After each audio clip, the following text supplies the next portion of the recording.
3 দিন 4 দিন এদিক ওদিক থেকে ঘুরে এসে যে একটু নামাজ শিখেছে, সেখানে ইমামের ভুল ধরে, সেখানে দেখে বেড়ায় ইমাম সাহেবের দাড়িটা দেখ দিন ভালো করে লক্ষ্য করে কেটেছে নাকি।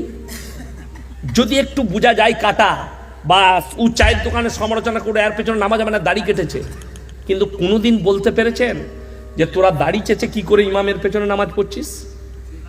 কথাটা বুঝতে পেরেছেন না পারেননি? দুঃখ, ইমামের জন্য যেটা আপনি হারাম করে রেখেছেন আপনারা নিজের জন্য হালাল করেছেন, আল্লাহর কাছে কি জবাব দিবেন ভেবে দেখুন। ইমামের জন্য সিগারেট বিড়ি গুটকা হারাম করে রেখেছেন, আপনারা নিজের জন্য হালাল করে রেখেছেন, আল্লাহর কাছে কি করে জবাব দিবেন? আমি আপনাদের উপরে বিচার ছেড়ে গেলাম। আপনি বাড়িতে গিয়ে রাত্রে শুয়ে শুয়ে চিন্তা করবেন, আমার ইমামের যদি খেলে তার পেছনে নামাজ না হয়, আমি খেয়ে ইমামের পেছনে কি করে নামাজ পড়তে পারি। রাসূল আকরাম সাল্লাল্লাহু আলাইহি সাল্লামের হাদিস, তোমরা মুমিনই হতে পারবে না যতক্ষণ পর্যন্ত তোমার কাছ থেকে তোমার প্রতিবেশী সুরক্ষিত নয়।